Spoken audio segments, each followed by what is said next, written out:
Hello, everybody, and welcome back to the West Ham Network. You've just witnessed West Ham. Are you ready for this? Are you ready for what I'm about to show you?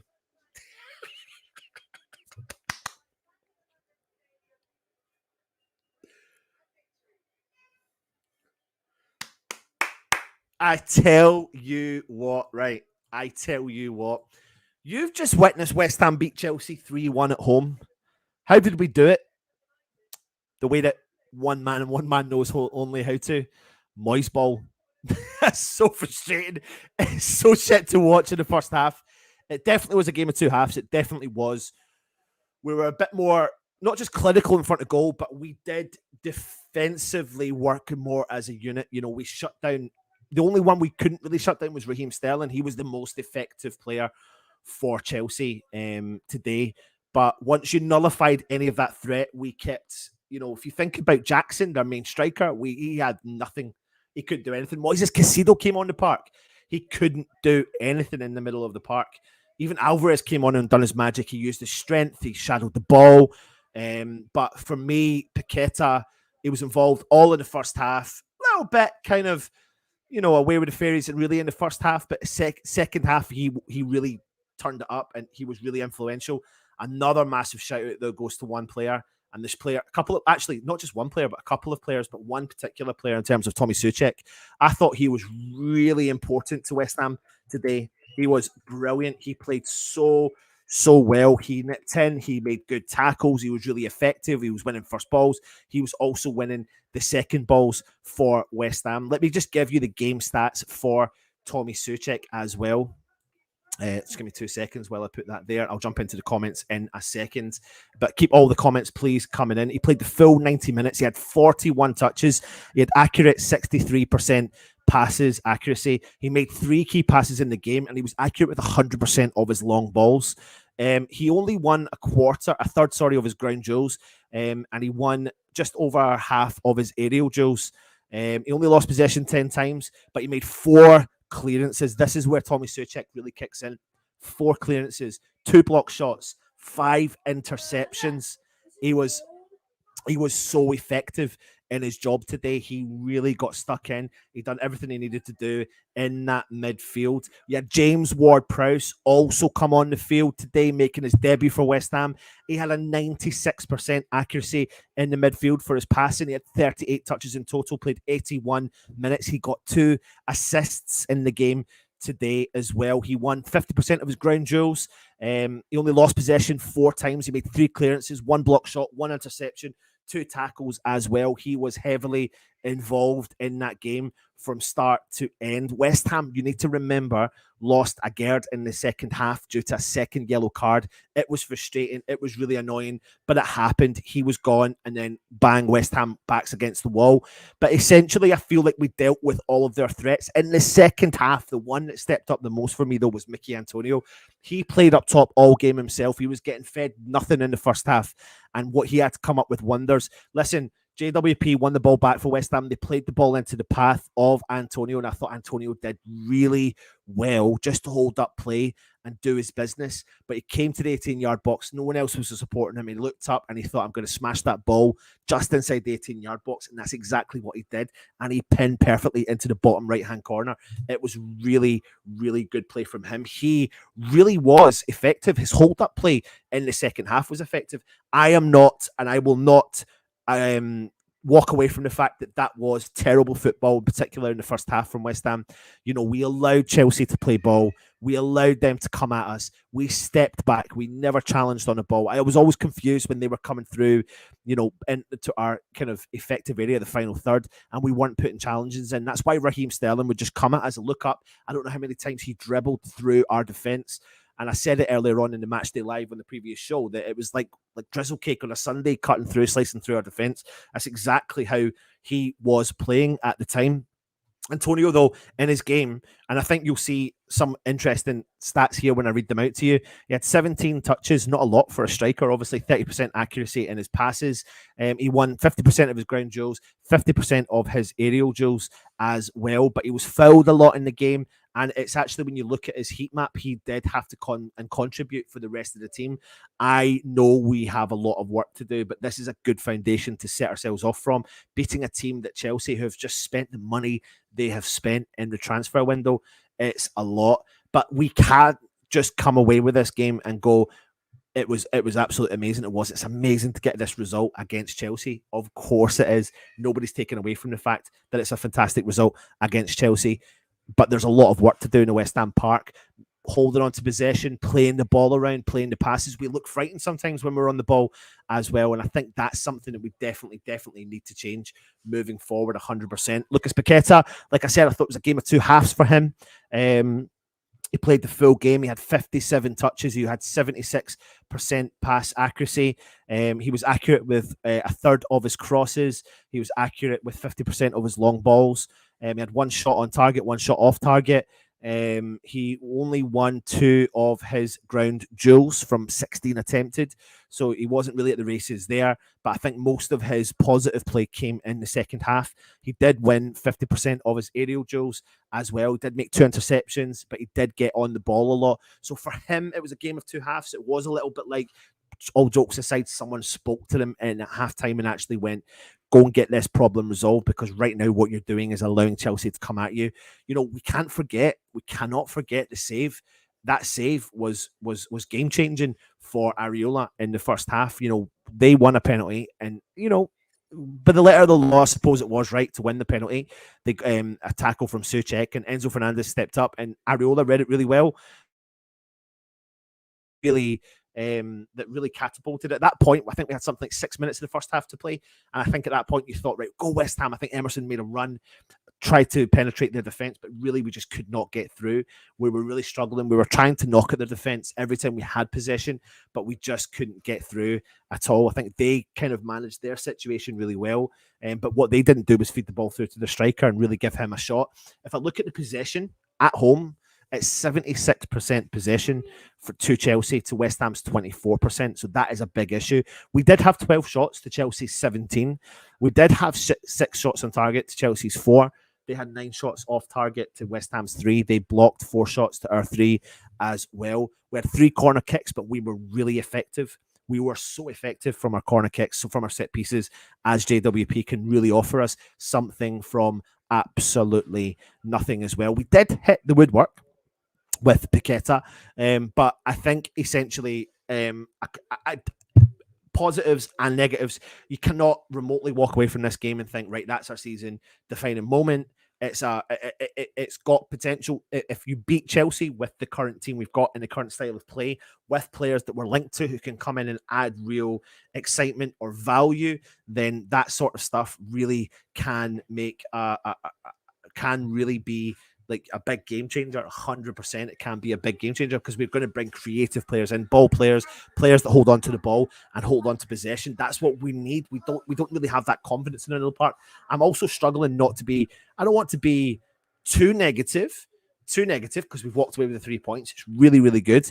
I do think when you've got a better ball playing team, and maybe a team that connects their strikers better, then we may have struggled a little bit more. But in terms of setting the standard, that's what we need to do. We've done it. We've set the tone. We've set where we need to be. We will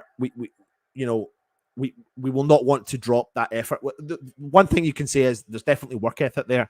Like, there's definitely, the work ethic is there with an abundance, but we need to change things like the passing rate. Chelsea outpassed us by 3 times. They played 706 passes in the game compared to West Ham's 225. 225 passes in the whole game. So that's what you expect. But that's not what you want. You need to be a progressive team, especially at home. So, maybe when you come up up against the likes of Brighton, then that's, they're a ball playing football team. So, yeah, I get what we're doing in signing the midfielders, but essentially, do you know what? How can we? It's tough to complain. It really is. There's 115 comments that I need to read through. I'm going to try my best to get up there, and I'm waiting for Russ to come on and join us. I'll come up and see as well. Thank you, Hammer's best birthday present ever. There you go. Howard Ailes is in the house. He says, "Get fucking in there, Guy J." is saying, Gary, oh, come on, what is wrong with my thing? Working? Is Irons? Mark Alexander says Moyes out. Aaron says easy.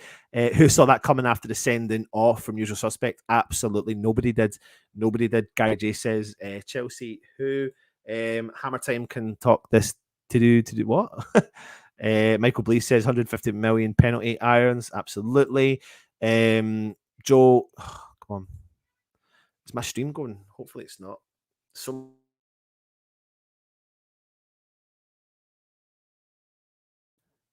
they shouldn't be doing this. Mark, what can I say that the dominant West Ham is what I think they totally deserve. They control most of the time. Well done to the Hammers. Well, I wouldn't say we necessarily controlled most of the time. I think we had more of an effective second half than we did, especially in the first half, but wasn't expecting that. But we are European champions. We are massive, mate. We are massive. £600 million well spent from Aaron. Congrats. Betron says, beat Chelsea. What positions do you think West Ham need? Listen, we definitely need creativity, players, ball carrying players that are comfortable on the ball as well. You know, you put that in alongside Paqueta. I can see someone like Kudus being a really effective player, but do you know what? When people doubt him again, Antonio stepped up and scored a wonderful goal for West Ham. He really, really did. Another big, massive shout out has got to go to Pablo Fornals.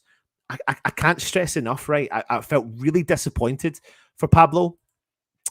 Honestly, I felt really disappointed for him when he was dropped from the team, but he came on and he gave a fantastic performance for West Ham today. He played 14 minutes. He had 86% success in his pass rate. He made one key pass. He made 100% long ball accuracy. He had one shot on target. He was successful in 100% of his dribbles. He won 50% of his ground duels. He only lost possession twice. He got stuck in with tackles. He got stuck in with interceptions. The boy was there. And honestly, I don't want to be a hater, and I'm certainly not going to be a hater, but I'm really kind of disappointed with Ben Rama's final third. I really am. I think he's effective. I think he can be effective through the middle of the park, but I'm telling you now, man, like that position, unfortunately, we can't rely on him out there on the left-hand side. We really, really can't rely on him. Definitely not. Alvarez looks tidy. I think that's Rice's replacement, well and truly sorted. We'll have to wait and see. Listen, he'll never had much time on the ball or in the park, but you could see he shadows the ball. He guides them, the midfielder away from him. He looks like a bit of a machine as well. So yeah, that's definitely exciting. Never in doubt. West Ham is massive everywhere we go. Kudus in the Greek in the league is ours. Laugh out loud. Absolutely.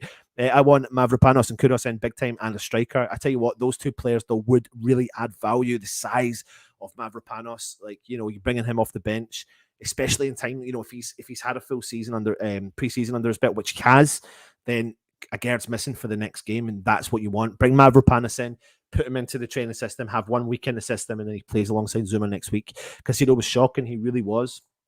You did it with confidence. You believed in yourself. What do West Ham do with the money now? We need to buy positions. What do you need? We need depth. We need squad depth, 100%. We had no possession, played crap, looked like we were going to get run over in 1-3-1. That's why you love West Ham, Mandy. You've nailed on the head. 10 men and still beat the rent boys. What does £150 million buy you? There you go. Paqueta, yeah. Do you know what? I've got to give it to him. Like, when his backs were against the wall, people did not expect him to even start the game. I thought he was really effective in the second half. He knew how to frustrate Chelsea, and that is exactly the quality. And you can see why players and teams all around the world potentially look at him as well. Moyes ball can't play like this all season. Surely take the win all day, but that's not nice to watch or good for the nerves. Listen, I agree to a certain extent, but essentially, you know, a win's a win. That is essentially what it is, and that's what it does come down to. Russ is just getting himself prepared, so once he gets into a better reception area, I will bring him on. My brother-in-law's a Chelsea fan, sent him a video of I'm for blowing bubbles. Absolutely excellent. Adrian says Souček gave away the penalty. He certainly did. That Areola save at 2-1 was game-changing, massive from all out of bubblegum. Hammers 89, credit David Moyes second half. He was brilliant. We didn't sit off where he was. The faces were brilliant. Matt Crawley says Alvarez needs to get on the phone to Kudus. Come on, you beautiful irons. I tell you what, if we're even remotely considering looking at bringing in players, then that win will absolutely help the situation. It will help the matter. And at the end of the game there, when Paqueta scores the penalty, what does he do? He goes up to the fans and he gives the Hammers cross, because West Ham are going to support him. We're going to be there, you know, through thick and thin. Fingers crossed everything works out on that behalf as well. Like he says, left back, striker, another attacking midfielder and play for Niles instead of Benny Moyes. Right, listen, what I'm going to do is I'm going to bring in young DJ Russie B, who's obviously at the London Stadium. Russ, can you hear me okay? Yeah, young. young DJ Rusty B. The microphone is so clear. It's really good. Oh, it is. It's really, really good. Very, very good. Well done. Well done, me. Well Right. done, me. Talk to me, mate. 3-1. I hope you've got a better view of the background, though. We want a better view than that. That's the one, mate. That's the one. I'm going to walk and talk. Where the hell did that one come from? I did not see that one coming at all. Did you? No, I don't think anyone did, Russ, especially after the first half, to be honest. The first half really wasn't great. I think the first 10 minutes, the first 10, 12 minutes, West Ham looked lively. Chelsea looked lively. It was end-to-end. You thought this is going to be a proper good old Premier League London derby scrap. And, you know, I suppose scoring the goal really gave us a massive boost. But essentially, it just took a little bit of while for Chelsea to click into gear, and then they held possession, and they really frustrated West Ham, didn't they, in the first half in particular? Yeah, they looked really dangerous, really, really dangerous on the counter-attack. I think Sterling had an absolutely fantastic game. He was outrageous today. And Southgate was there as well today, so, you know, he was brilliant. And he tore Soufal a new one. Absolutely. And I haven't seen Soufal get beaten so often in a game for years. I can't remember. To be honest with you, Raheem Sterling switched left to right all game. Yeah. And in fact, he didn't just tell Soufal a new one, he told Emerson a new one. Yeah. Like none of them could get near him at all. He was so effective at what he was doing. What I've noticed with Chelsea is they don't have that link-up play with their striker. They are struggling in that department. They've got a lot going on for them in the midfield. I think Enzo really shows that he is a quality player in the midfield for them. I think Conor Gallagher linked up really well with him in the first half in particular, drifted away in the second half, hence the substitution. Also, it was getting a bit meaty in the middle of the park as well. However, what I will say is Paqueta turned his game around from the first half into the second half, and he really dictated play in the second half, didn't he? Definitely, and I think the whole side, you know, second half was a lot more, just a lot better. The first half, we were dreadful, absolutely dreadful in the first half. And second half, you're right, Paqueta sort of he got pulled up by his bootstraps a little bit, and he was he made us all tick. And that's what he does do when he's on form. It was one of those games where it was reminiscent. It was reminiscent of the first couple of seasons under Moyes, where we left the ground thinking, how did we win that game? You know, that first half, Chelsea could have been 3-1, 4-1 up. You know, I thought Jackson looked really sharp. And I think when he starts, he's a good one for the old fantasy football league team. I think once he starts going, I think he'll be an absolute rocker in terms of. But they had it all over the pitch, didn't they? They had pace everywhere. Pace. It's funny.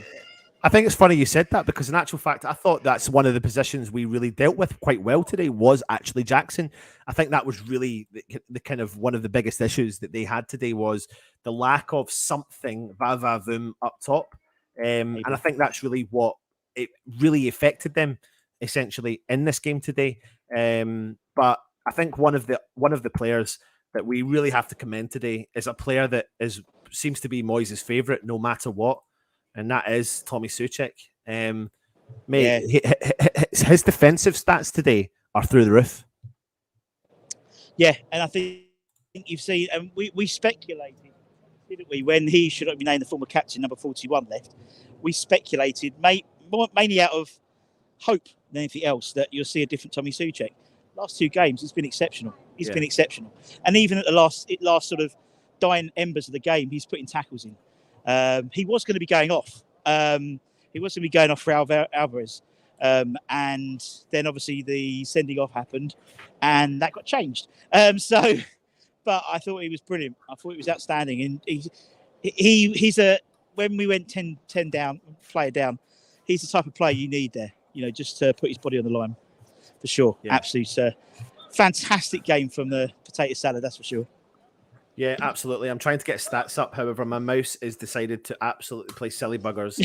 And I've ran out of batteries to just throw them in quickly and charge.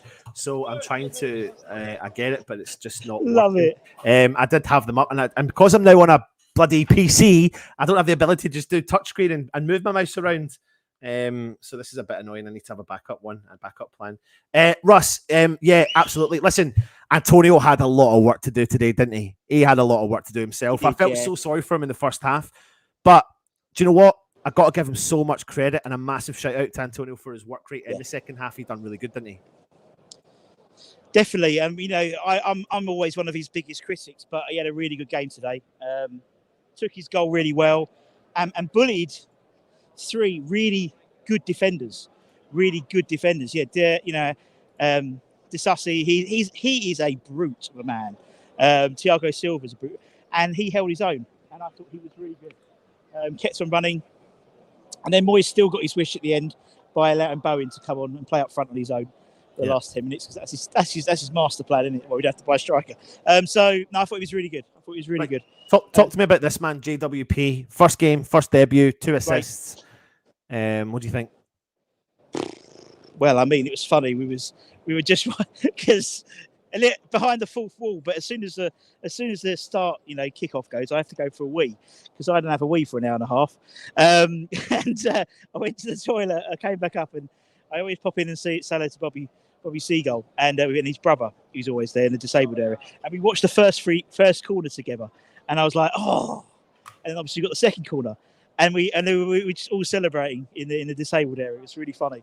Yeah. But I tell you what, he's slotted in really well. I thought really well. Didn't look like a player who's only just signed for us. And I think he'll grow into that position. Sometimes he was looking for the ball and the runner wasn't there, or it was a little bit in front of him or behind him. But for his first game with us, in essence, I thought he played really well. And then obviously Alvarez came on, and I thought he looked really solid as well. So yeah, it's encouraging. Yeah, I think with JWP, coming on, getting 2 assists in the team. I mean, those balls you can definitely see how he's effective in terms of goals, contributions, 100%. Like, he has got a whip of a ball on him, and in actual fact, his all-round game today was really good. I think he had a 92% or upwards of that pass completion rate in the game today. Now, no West Ham player set the world alight in terms of the amount of passes we had, because I don't know if you've seen the stats in the game today, but Chelsea outpassed us completely they had 700 passes in today's game. Let me just get the exact stats. My mouse has started to work again. They had 706 passes to West Ham's 225. So as much as it's great, we've won the London Derby, we've beat Chelsea, who've spent nearly £1 billion on players. It's a fantastic thing that West Ham have done. You can definitely see the work that we need to do moving forward, don't you? Oh, most definitely. I mean, but we know it's not going to be pretty this season. We know it's not going to be pretty. We know it's going to be low possession and pacey counter-attack. That's why I think the deal for Kudos is really, really important, because we need that pace in terms of that break. When we break, it's going to be containment. The first half, I mean, we sat far too back. I mean, there's sitting back and on the counter-attack, but literally Chelsea had us pinned in our sort of just outside our box most of the game, and I'm surprised really that they didn't make that count as much as they would. And I'm sure Poch will berate them for not making that first half possession count, because it was really something. Just couldn't get the ball off them, and then we dive in, and they're so quick and so tricky that they were just gliding past the fullbacks. So look, as I said, this is just like old Moyes. This is just like the first couple of seasons of the second reign of Moyes, where we walked out of games thinking, how the fuck did we win that game? And after that first half performance, I did not see us winning 3-1 today. Not at all. I genuinely don't think anyone. And even you and me, the most optimistic West Ham fans, came out of that thinking we're lucky to come out of that with a draw at half time. Yeah, 100%. Like, we definitely lacked the ball carrier midfielder. We lacked the flair. It's fine when you get Paqueta on the ball and he's got that flair, but if he's the only one that's really offering that, then that's obviously where another issue kicks in. Couple of players to talk about. Benny, I mean, I am disappointed more with him than I am with anyone else, because he just looked really weak in 50-50 tackles. He does wonderful stuff, and then it's just his final third is just not great. But then you can say that about him, and then next week he could turn up and score a goal and get an assist. It's just typical Benny. But I feel like that potentially has a kind of potential negative impact on how West Ham set up. And you know, Fornals was dropped, Russ, probably harshly so, because I thought he came on and actually gave a fucking amazing performance in the 15 minutes or 14 minutes that he played. I really do. Yeah. I really do. Fornals gave me so much hope today by coming on the field and doing what he did. But I think in all honesty, that's where I think he's most effective.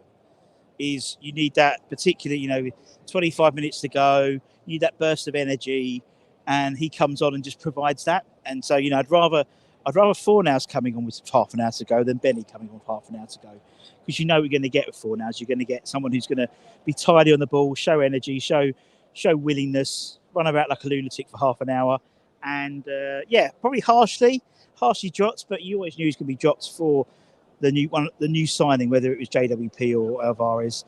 As we said, Alvarez was the one who was on the bench, and we thought JWP would start, and he did. And I thought Boys' team selection, he got it right today. He got it right. Sometimes he gets it wrong. But today he got it right, and he made big calls. Do you think there's a real chance though that Fornals can work his way back into the team? I mean, really, I've not been massively impressed with Benrahma for a while. I love his output in terms of his. He's the sort of player that you look at his stats and you think, fuck, he's going to be a world beater. But in actual fact, it can be sometimes detrimental to the side. But, Fornals seems to have probably everything that Moyes wants in a player, and also that little bit of creativity. At one point in that game, he went up top and held the play up, and I thought he was playing out right at one point, and he was playing out left, and he was up top. I'm talking about a player that only played 14 minutes in the field. Yeah, but was effective. I genuinely don't think he'll force his way into the side. Much as I want him to, I don't think he will. Because at the moment, you've got Alvarez on the bench today. You've got Paqueta. The only way he could probably get in if his Paqueta gets banned, in all honesty, because if Kudos comes in as well, you think he'll replace Benrahma. But for me, Fornals is wasted if you put him on the left. So you get a decent winger in, play him on the wing, and Fornals can play in that European squad. That's where he's going to play this season. He'll play in the middle in the European squads, with one of the other two. As you said, three. We've got 4 players at the moment for 3 spots, so there's always going to be one that's dropped, and the likelihood it's not going to be Souček. So it's not going to be Paqueta. So unless he gets banned, obviously. Well, I tell you what. Interestingly, obviously, with the sending off of Agerd, which was silly. It was silly. I actually forgot he had received a yellow card, because at one point in the match, the referee. Have you got someone coming on? No? All right. No. At one point in the match, the referee was kind of flinging yellow cards at everyone, so I forgot he did it. So it was a really silly decision by Agerd to do what he'd done. Simple giveaway of a foul, and rightly so. He unfortunately did deserve it, but it was as if he knew Mavropanos was coming in to the club, because it's perfect time. He's going to get a week. Yeah. He's going to get a week now. Of training with the team, and then bang, he'll be put straight into the mix with against Brighton. Against Brighton. And I tell you what, if he has a good performance, then Agerd's in trouble. And I love Agerd, but he's in trouble. I think all we need to hope is. I think when Agerd's back in, and Dino comes in, I think we're going to back to a back 3. In all honesty, I think that's the plan. But yeah, it was good time. And if you're ever going to get a sending off and miss a game, it's good to just the week that. It's not very often you say that, isn't it? No, but it's actually not a bad, because at least you sort of virtually guarantee him starting. He probably won't. He'll probably put Ogbonna in because he's left-footed. I don't know if Dino is left-footed, to be honest. But yeah. Well, I tell you what, I seen someone describe, if for anyone that doesn't know, but Mavropanos, someone described him as the only box-to-box defender you'll ever see, because he loves to step forward, which kind of scares me slightly. He loves to get the ball and go forward, and some of his highlight reels do show you him going forward and then losing the ball quite a bit. I'm like, oh fuck, here we go. And maybe that's why Moyes is like protecting the defence, by putting loads of midfielders in. By putting Alvarez in front of him. He's like, you just protect him, mate. You just protect Mavropanos. But do you know what? I don't mind that, because actually, that's what we need. We need someone to bring the ball, because we haven't got that in midfield at the moment. You're right. We haven't got that box-to-box midfielder. And if play starts from the centre half coming forward, at least there's some forward momentum. To be honest, we need a Conor Gallagher in that position, because I thought he played really well. And he just showed energy throughout the whole game. Fair play to him.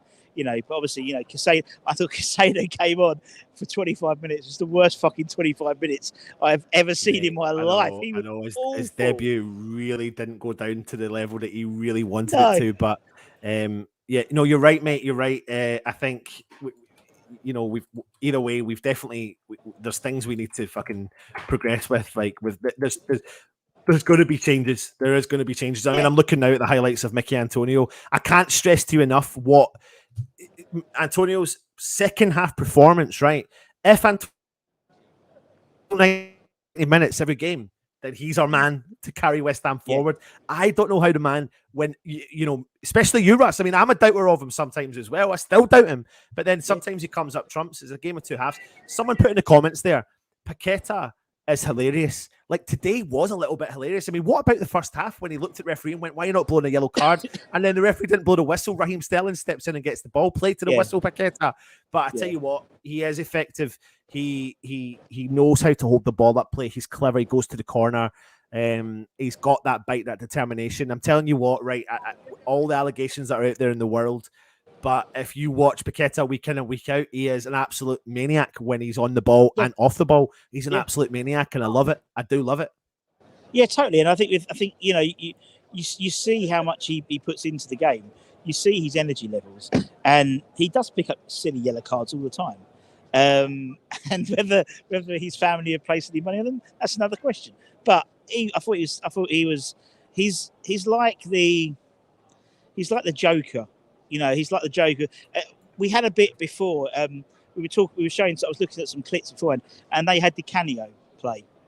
Obviously, wore number 10, and they showed some of his highlights and him throwing himself to the floor, him doing all this, the Italian flair, and it was a bit like Di Canio-esque in terms of how he's sort of like his facial expressions, and it's not Italian flair, it's Brazilian flair he's got, and both played number 10. You never know, but it was hilarious. He was good comedy form today. Good comedy. Yeah, he's definitely an entertaining player, and I definitely think that's something that's going to keep us excited, and definitely, I don't want to get carried away with simple things like what I'm about to say, but at the end of the game, he threw the Hammers cross up. Like, nobody doubts whatsoever that he would have gone.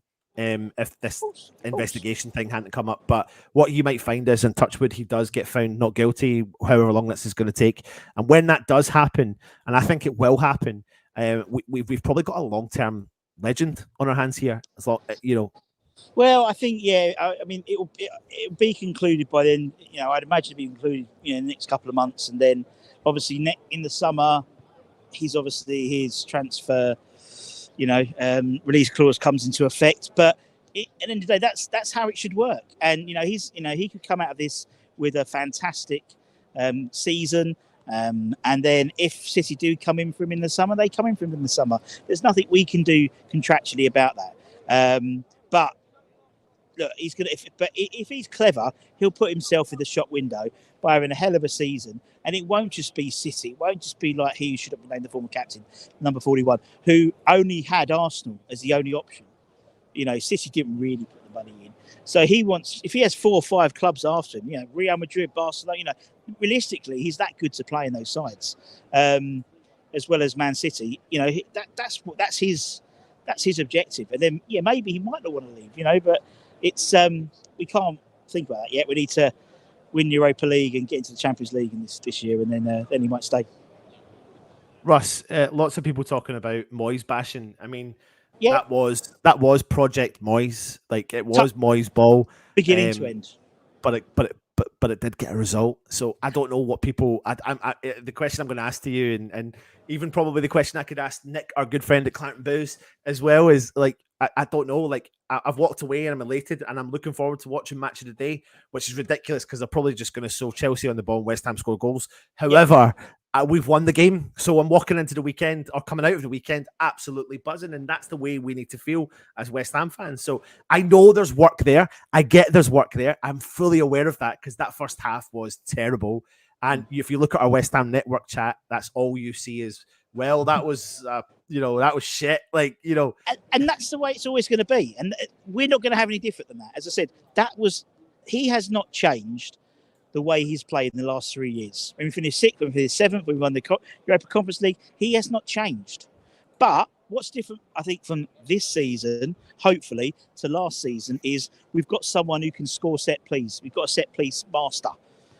We were for those first 2 years of Moyes, we were top of the table for set piece goals. Last year, I think we scored a couple with that.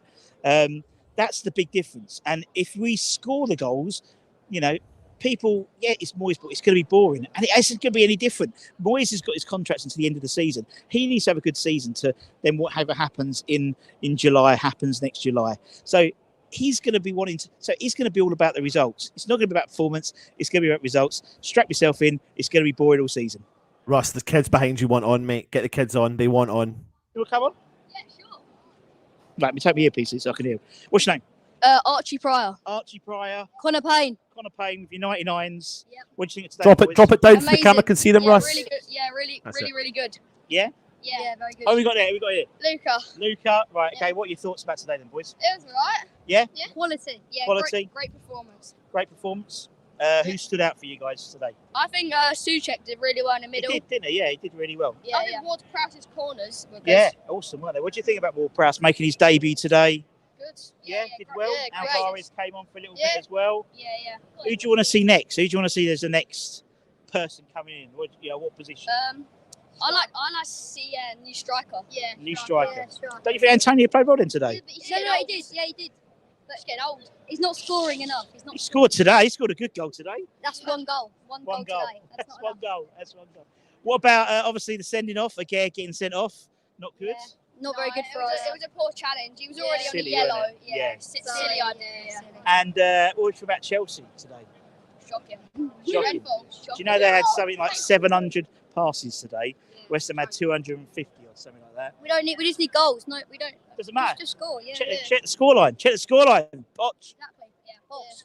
And obviously we go into Brighton now. We've never been beaten Brighton in the Premier League. Brighton are doing quite well at the moment. Yeah. Yeah. What's going to be the key to? We don't have a Gerd for that game, will we? Because it'll be suspended. Yeah. Not very good. Not very good. Who's your man of the match? Man of the match. I think Ariola's just solid. Ariola. Ariola. Penalty. Who's the man of the match today? Ariola. Who's the man of the match today? Ariola. 5 Ariolas. 5 Ariolos. Bosch. Come on. Bosch. Where's West Ham going to finish this year then? 7th? Yeah, I'd go about good 6. 6th. Wow. 5th. That's Champions League now, isn't it? First. You've heard it here. We're going to win the league. Up the hammers. Come on, you wines. Cheers, boys. They'll be loving life, man. They'll be going on tonight searching. Yeah. Where am I? Where am I live? So it's all good. Listen, we've walked away with the 3 points. That's the main thing. Ariola, he had good performance in the goal as well. Yeah, played well. I thought he played really well. As you said, I've always been a Fabianski fan until last week. I thought Ariola came in very solid. Came forward for the ball well, off his line well. A couple of good saves. No real sort of scary moments as he has tended to do before. So yeah, but he played well. And obviously it's his position to lose now, for sure. Moyes' comments was quite candid in terms of his response to Fabianski. He's like, Ariola's the future, which is quite interesting because he's talking about the future. Which is hopefully does that mean Moyes wants the future at West Ham? It's the way he was saying it. But fair play. And we go into the Brighton game now, so we'll see what happens, mate. Interestingly enough, a lot of people predicted that after 6 games we'd have 0 points, but after 2 we've got 4. The same as last year, weren't it? We had a awful sort of beginning of the season in terms of the games, and people said, "Oh, we're not going to get a point to October."